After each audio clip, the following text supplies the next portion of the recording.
Hello, desert dwellers. For this episode of the Desert Sanctuary, Kathrine Snyder has chosen to have her voice altered. So I hope that doesn't provide any confusion, but I think you're going to enjoy this episode.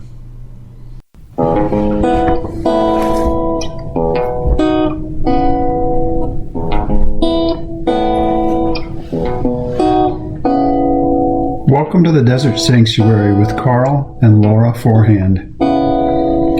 Often when we have doubts about religion, or we want to be contemplative, or simply ask questions, it can feel like we are wandering out into the desert.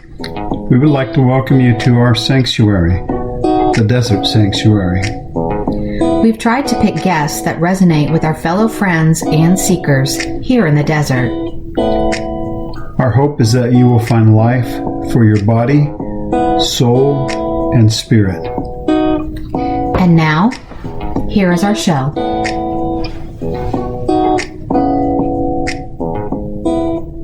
Hi, welcome to the Desert Sanctuary podcast. I'm Laura Forehand. I'm here with Karl Forehand, and we have a guest that we're going to be talking to tonight. You got anything you want to add before we? No, just Kathrine Snyder has written a book called Shimmering Around the Edges, and we'll let her tell you a little bit more about that, but we also wanted to hear her story. Yeah. So we only have so much time tonight, so we're going to go get right into it. But Kathrine, tell us your story. Tell us whatever detail. We consider these stories to be sacred because it's you're trusting us with your story, and our job is to believe you and to listen. And so that's our intention. Mm-hmm. So whenever you're ready, take it away. About 3 years ago, around the time when COVID hit, a lot of people were feeling deep uncertainty about everything. When we get into our grooves and we get into our routines, we take things for granted and we think we understand how the world works. But I think around the time that coronavirus hit the world, everything seemed up for grabs. Our routines were messed up. Our churches were messed up. The things we relied on the most were different. And for a lot of people, it was a crisis of identity and a crisis of reality. People started wondering, what is real? Who can I trust? Mm-hmm. At the very times when people needed the most support in their churches, their pastors and their church members were fighting about politics and about all sorts of other things. And one voice would say one thing and one voice would say another thing. Even the news, people were doubting the news and casting everything into question, the things that we had relied on the most. And during that time, I started feeling a kind of deep confusion. One of the kids I mentored started talking about all sorts of things about deep fakes and just alternate realities. And I knew that there was a reality that you could find, but sometimes I started joining right along with the team, wondering where to find it. Who can we trust? Which voices are real? Which politicians are telling the truth? And why are some of the religious voices that I trusted the most seem to go right along with the most absurd stories? And so during that time, I really started a deep quest. I started a deep quest to find out about reality and how that ties into my faith and how that ties into my anxiety. It was actually during that journey that I discovered I had anxiety in the first place. To me, it had been so commonplace to me to live in a total state of panic and fear that I never noticed it. It was also just so common around me that I had never thought to think that I had a diagnosis of anxiety. And with the help of one of my life coaches, I discovered my anxiety, and I started to discover a whole bunch of Instagram accounts about purity culture and its effects, as well as about anxiety and OCD. And through that process, I started pinning down where some of my fear was coming from and what was feeding it. I discovered I had anxiety and OCD, and that was being fed by a lot of religious fear. And in today's world, we've heard a lot about Bill Gothard and his on Shiny Happy People and his teachings that induced a lot of fear. I watched the documentary Shiny Happy People, and even though I didn't grow up in the IBLP movement, I grew up in very similar conservative contexts, and all of those emphasized fear. I lived in fear of committing sin, a fear of displeasing God, and especially, like many others who grew up in the conservative movements of the 80s, a fear of sexuality. And that's really what my OCD and anxiety latched onto. And it grew to a level of utter panic. I think this wasn't just watching Shiny Happy People and reading some of the comments. I don't think I was alone in this. A lot of people just developed an extreme fear of any kind of lust, thoughts about the opposite sex, any kind of attraction, or even talking to the opposite sex.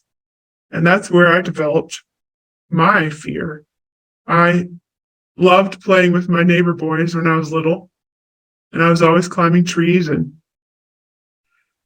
digging in the dirt and riding bikes and just playing with them. But when I became a young teen, or even before that, I heard the messages that everyone was hearing in those days, and I realized that I couldn't talk to boys anymore.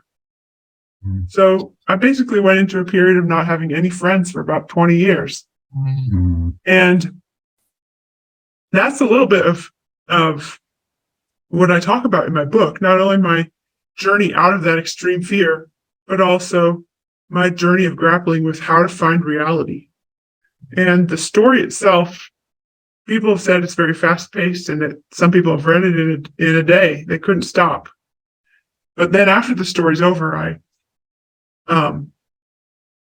included an appendix full of some of my deeper thoughts about sexuality, reality, and identity. And those were some of the most important things I learned during that period. And I learned a lot of it as I was studying and researching and writing for the book. It all came from my epiphany, especially through the writings of a philosopher named Esther Lightcap Meek, who really helped me get a grasp on how to find reality, even if you can't find certainty. She really makes a distinction between confidence that reality exists, which is healthy, but she really shows that there's something that needs to be corrected in our society's focus on left brain, rational, logic-based, absolute dogmatic certainty. She says this world is a lot more nuanced, and it's a lot more relational than many people give it credit for. And I found a much more nurturing way of understanding reality. And that's what I talk about in my story. Yeah. Once again, the book is shimmering around the edges. So I remember that was important to Laura and I also. This giving up, we were so certain about the beliefs that have been handed to us. Would you consider yourself now in a search? You call it reality, or maybe I call it truth or whatever. But do you find yourself kind of in an ongoing search for that reality and truth? Or did you discover something totally new and now you have it all, right? No, I'm just constantly excited to find out more about the 3D reality. Esther Lightcap Meek, who I just loved her philosophical writings, but she talks a lot about 3D knowing that is based on the facts and the particulars. That's the first aspect. The second is our internal body feelings and lived experience that goes along with emotion. And then the third is the wise guides that we rely on as we interpret. We interpret the facts and we interpret the internal feelings. She talks a lot about how all of reality is relational. How do we know it is real? It's a relational way of finding knowing based on connection and relationship, not only based on facts and logic. You don't discard the logic, but you add to it the right brain, knowing that it's a deeper and intuitive and not always verbal way to know. And that's something that's been missing in churches and in religion, that only focus on, dry verbal facts. And so that has been opening up new vistas for me. And I'm excited because I don't know everything. And even the whole book basically is at the end showing the way to accept uncertainty. The conclusion is not to say, I know everything about myself now, I know everything about the world, and I know everything about God. But it's helping you become more comfortable with the uncertainty while you're in the discovery process. The philosopher I read about talks a lot about the process of discovery, which science and logic can't fully explain, because any scientist that has been researching, whether that's gravity or something else, they get this inkling that something is there before they know what it is. And they start looking for it, and they start sorting clues into irrelevant information and relevant information. And they somehow know what is a clue toward what they're looking for, even though they don't know yet what they're about to discover. And that whole process is fascinating. She talks about the discovery process. If certainty is all there is, you would never be able to discover anything new, because there's a whole bunch of uncertainty in any kind of scientific or other kind of discovery. And you will make mistakes, and you will have partial knowledge. Because she talks a lot about people, the person who discovered I believe the Earth rotating around the sun, had a major breakthrough, but still had an error, I think, thinking about the shape of the orbit. But they had made a huge discovery, even though they still have an error. And, that really stuck out to me. Sometimes we might be partially off, but that doesn't mean we haven't made a huge leap in our ability to understand something. And so in the past, I might have thought, well, that person has a little bit of error mixed in with the truth. Then it's all bad. But sometimes when we're trying to discover something, we have just made a huge leap, and we're still a little bit off, but it's still a huge step in the right direction. Yeah. So in my whole journey of discovering just more about myself, about the world, about God, I'm just excited because I might be a little off, but that doesn't mean that I'm not learning and I'm not going in the right direction. Mm-hmm. And that ties in really well to OCD, which is one of the main themes of my book, because OCD cannot tolerate uncertainty. And that's basically the whole theme. If you turn on a light and it doesn't feel just right, you have to get certainty that you turn it on and off to see if you could be certain you turned it on right. It basically deletes your inborn ability to feel confident or certain about things. Mm-hmm. Certainty is an emotion. Mm-hmm. And when that's missing in OCD, it just terrorizes you. I've heard, for me, how can I be certain that I didn't sin? How can I be certain that I didn't think something inappropriate? And then I'll just rehash that hundreds and hundreds of times until I worked myself into a panic because I wasn't sure if I had pleased God or not. Mm-hmm. And my therapists have taught me that the key to overcoming OCD is to accept uncertainty.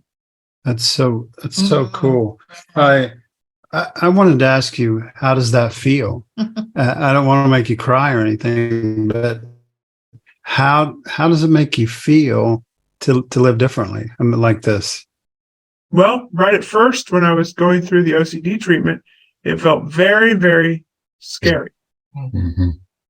And I had I had one therapist that understood faith and one that didn't. But both of them told me the same thing, that it's okay to have some uncertainty. So at first that was terrifying. And that's why in OCD treatment, they go little by little, starting you with a very small feeling of uncertainty and then growing bigger and bigger, so they don't completely destroy your entire life with one exposure to uncertainty. But I had those therapists walking alongside me through that very difficult process. And it was really interesting and really freeing when I started feeling what it was like on the other side.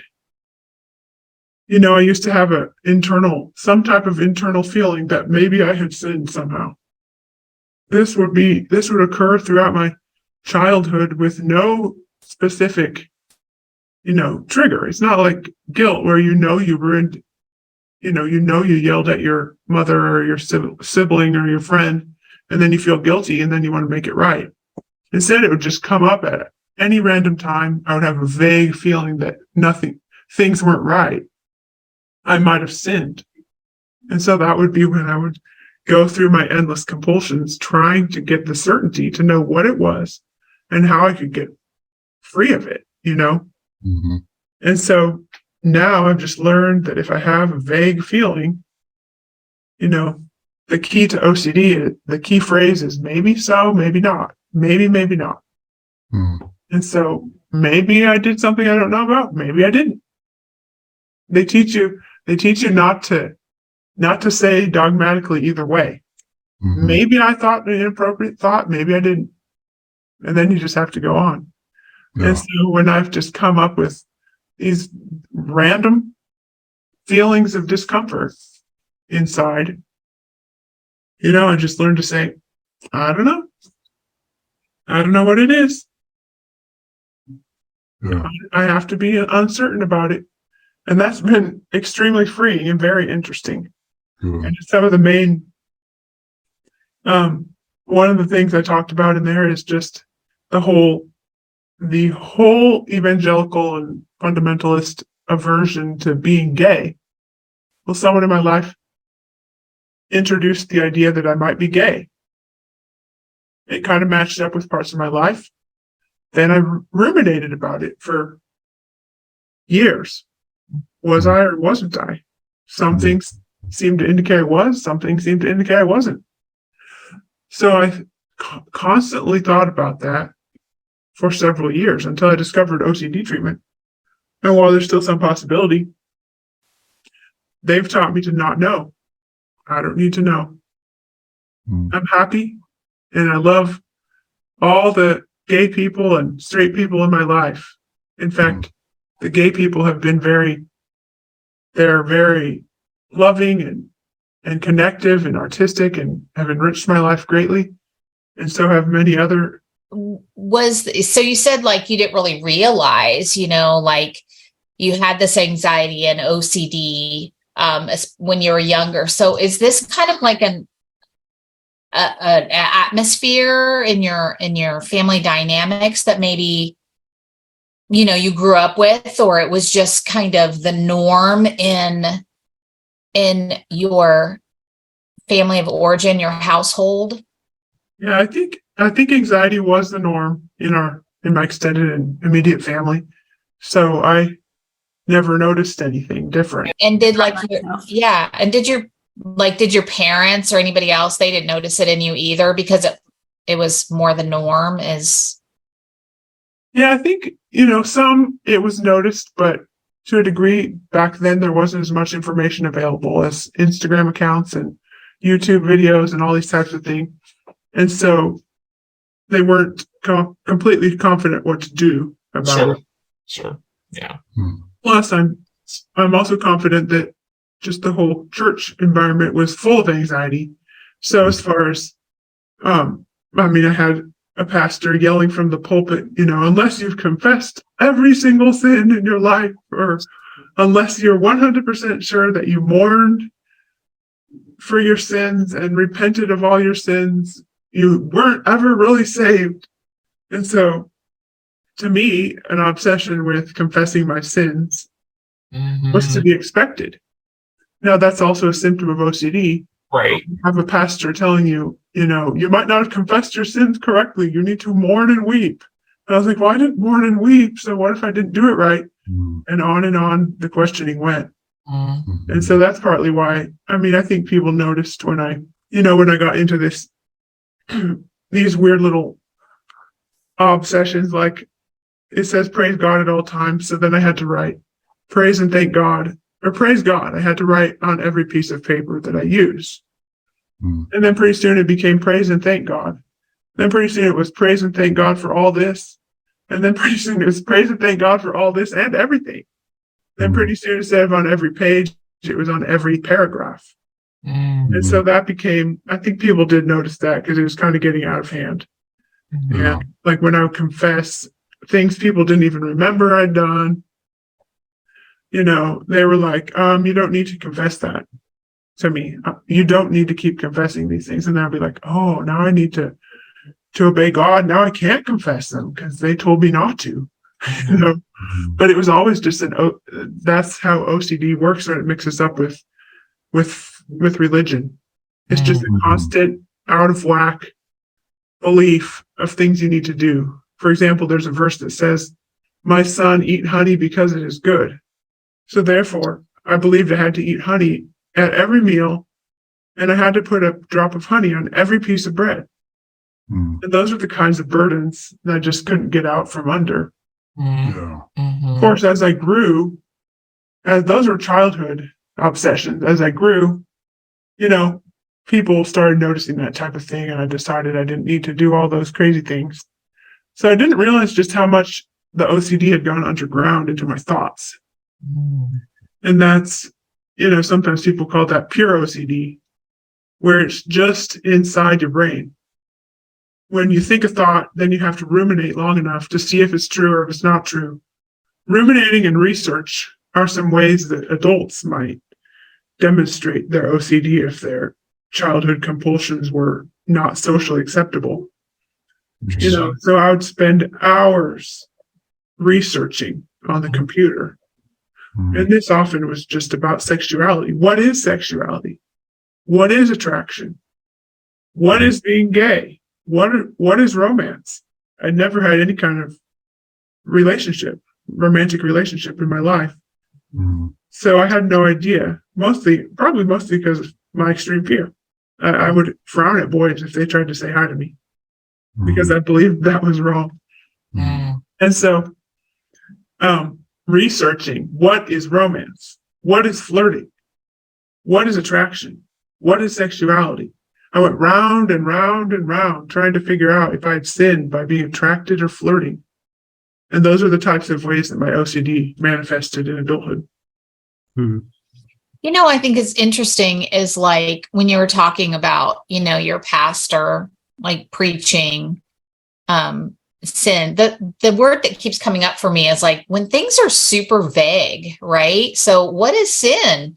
What is sexuality? What is like those things that you're talking about? They're such broad, vague terms. Yes. So I can't imagine just, I can see how someone can just keep going round and round and round because it's so broad, it's so vague, and how that can really cause some anxiety because what does it all mean? And then I don't feel like, at least in our experience, we didn't really get those answers in church, except for you're not supposed to do, anything that might be flirtatious if you're, or this, don't do this outside of marriage or whatever, so just very broad, but dogmatic. Yeah. Yes, very dogmatic. I would agree with you. I love, that you talk about your knowing. I'm very excited to hear you talking about your knowing because we were in most of that knowing. I remember Jesus said, the kingdom of heaven is within you. And yet we couldn't trust ourselves. We couldn't and one of the things I hear, we call it out in the desert, when people kind of get outside of religion a little bit and they start to make some good progress. I'm not talking about when they start to move out like that, and like you say, they go on a journey and so on, and they're discovering things.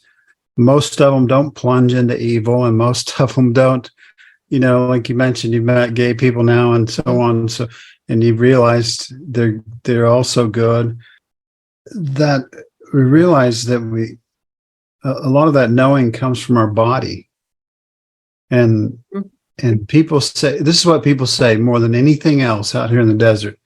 They say, when I went inside and I learned to trust myself, then things started moving forward for me. And then, I could, it's not just, just because a lot of people are doing it doesn't make it truth. And just because I feel something doesn't necessarily make it truth. But those things are indicators. If people are having success in life and living good lives, really living good lives, not just matching up to whatever the preacher says. But when they're really living good lives, and when you have a sense of self and you're able to be authentic and things like that, it's a big deal. But it all starts with that, kind of that introspection, like you talked about. And you've talked about, so far we've enjoyed your story. Mm-hmm. My book begins with some of the, it plunges into the anxiety I felt, but then also the journey as I started looking back at the very earliest memories I have from when I was 2 years old. I have clear memories of confusing thoughts and feelings and messages about sexuality from my very youngest age. And that's when those doubts began. And then it just snowballed from there. And, my story has some very unique ups and downs, curves and twists. And I went in and out of many different theories about myself. But yes, in the end, it covers how I found that healing and how I learned to trust my intuition. And that's what you're talking about, something that I struggled with throughout my life, because I was always a very intuitive and sensitive child. And yet there are people in my life that attacked my sensitive and empathetic personality. Yeah, So it wasn't while I honored. was, It wasn't honored. yeah. That was honored. So Yes. while I simultaneously valued my sensitivity, I also wondered if it was bad. And then as time went on, the messages from the church would be, your heart is deceitful above all things, and don't trust yourself and don't believe in yourself. And your heart is wicked and completely depraved. And at the same time, my intuition was telling me things that were ending up to be true. Mm-hmm. Yet it was also leading me astray, because there were parts that were true and there were parts that were co-opted by OCD. Mm-hmm. That these thoughts, these feelings weren't true. So that's where I got into a very deep kind of pit. How do I know the voice of God? How do I know the voice of my intuition? How do I know the voice of, when it's just the voice of religious fear? When is it the voice of an overactive conscience? When is it the voice of, a legalistic pastor? When is my body telling me the truth? When is it not telling me the truth? Because OCD captivates your entire thoughts and body. And I talk about in the book how OCD can create sensations. It can create feelings of arousal simply because you're thinking about it and it's worrying about it. And so you can't always trust every feeling, thought, or sensation. Yet your intuition and your body is communicating with you. Mm-hmm. So that's where I really came to value the 3D truth idea. You have very important information coming from your body. and your thoughts. agree You have with that. very important information coming from the outside world as far as facts and what's right in front of you. Mhm. And then you also have that very important information coming from relational wise guides, such as my therapists who are telling me how to interpret or how to not interpret every sensation or thought or feeling I had. Mm. And those wise guides were also including spiritual mentors and life coaches and people that were helping me reinterpret the way I've seen things from 2 years old. Mm. And so that's where I couldn't get into a hole of only trusting my feelings and thoughts. That's right. I needed a wise guide to help me interpret those feelings and what they meant and what they didn't mean, as well as interpreting the facts that I thought I was seeing in the world around me, what was real, what was not real, and how can you continue to modify that as your understanding grows. So Wow, good. That's a lot. It is. Yeah. That's I just want to say I admire you. That's I don't know your age, but that's a long way to go in a short amount of time. Mhm. And the main person that gave me advice right out of the gate, I was a pastor for 20 years and then decided to deconstruct and think through some things and started writing. And the guide that I had said, just stay on the journey. And it sounds like your journey has progressed Mhm. exponentially in a relatively short amount of time. Like I said, I don't know how old you are, but Yeah. it's amazing. hmm Where can people find the book? I'm sure people are going to be interested in this, and there will be people that resonate with your journey Yeah, that have some of the same issues. And where can they find it? When's it going to be available? Can you tell us all those details? sure. On August 24th, it will be available on Amazon and other booksellers. And you can also visit my website, which is KathrineSnyder.com. And Kathrine is not spelled like Catherine. There's no E between the H and R. So I always say that whenever I cite my website, KathrineSnyder.com. And Snyder's SNYDER.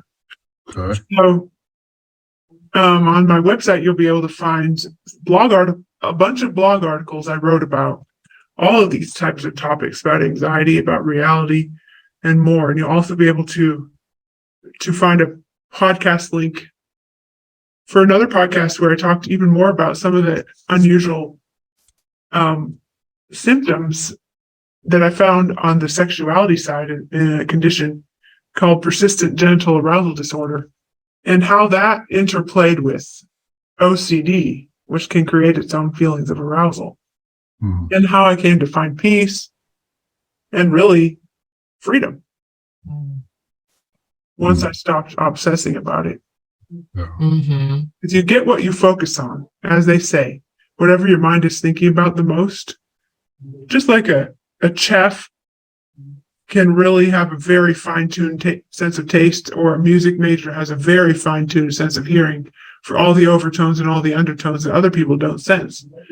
If your main topic of the main thing your mind revolves around is about sexuality, your senses start bringing in every possible sensation that might be information for you. And that's where I got into that absolute devastating loop for several years, and then just how God helped me find answers. That podcast just brings awareness to that condition. That's great. I think that'll be really beneficial for people to visit your website and read a little bit more about your story. And just, so many of these issues that we're talking about are issues you can't really bring up in the church, or we're just Or your family sometimes, or Yeah. friends sometimes. I mean, they're hard topics, Right. hard topics to bring up. But I feel like visiting your website can bring a lot of healing to a lot of people. Yeah. So I have one more question that I ask almost everybody. This question, and we didn't prepare you for this, so it just had to be off the cuff, like most the rest of the interview. So if you had a billboard that you could put up and everybody in the world could see it, what would you write on your billboard? What would be your message to them? I suppose it could be long or short, but usually messages on a billboard, people don't have time to read unless they're going to wreck their car. So it would have to be mostly kind of short, but it's your billboard. it's so your it can be billboard. whatever you That's want. right. So you could do anyway if you want. Maybe you want to wreck some cars. I don't know. What would you put on your billboard? I think I would put one thing I would put is you are not alone. Because I think it's really important for people when they're doubting what's real or they're fearing the unknown or if they fear they've lost their bearings completely. You know, if it was a real billboard, I have a tendency to get lost when I'm driving. You know, that message is just to anyone who goes by that you're not alone and there is someone to support you. And, you know, that message, that billboard might have a website or a phone number to call. And that's kind of what I want to do. And that's what I really want to do with my book. I felt so alone for so many years. And several people that have read my book have said it helped me not to feel alone. If I could help one more person or as many more people not to feel alone, because the book does dive into resources and helpful things, but most of all, it's my story. You can tell, if this is your story, you're not alone. And people from a broad variety of situations, even if it wasn't exactly like mine, have still found things in my story they can resonate with and feel less alone. And so helping people feel seen and helping people feel understood is really what I want to do with my book. So you're not alone and you're not lost, right? Okay, good. Really good. Yeah. That's exciting to me. Mm-hmm. Kathrine, we want to thank you for being on the show today. We learned something new. We've talked to people like that had neurodivergence issues and so on, and everyone's a new story. And that's the great thing about this. Yeah. We get to hear all those stories, like 280 of them now. Wow. Yours may even be like 290 or so. So we're so thankful you came on. Yes. Well, thank you for inviting me. I really enjoyed talking with you. Good. Yeah, and check out the book. It's beautiful. She sent us a picture of the cover, and it's gorgeous. So August 24th, get on Amazon or wherever you buy your books and grab yourself a copy of Shimmering Around the Edges. There you go. Yeah. Beautiful. There you go. We'll put those details in your website in the bottom of the notes and so on, so everybody that sees it can get access to that. Mm-hmm. But for the listeners out there, we thank you for tuning in. We thank you for being a part of this community and listening to the podcast, listening to the blogs, reading the blogs, whatever you do with the blog, and all the things. We appreciate your love and support. And as always, we invite you to be where you are, be who you are, and be at peace. Thank you for joining us today on the Desert Sanctuary. Remember, all that wander in the desert are not lost. We hope that you know You are seen you are heard and you are loved.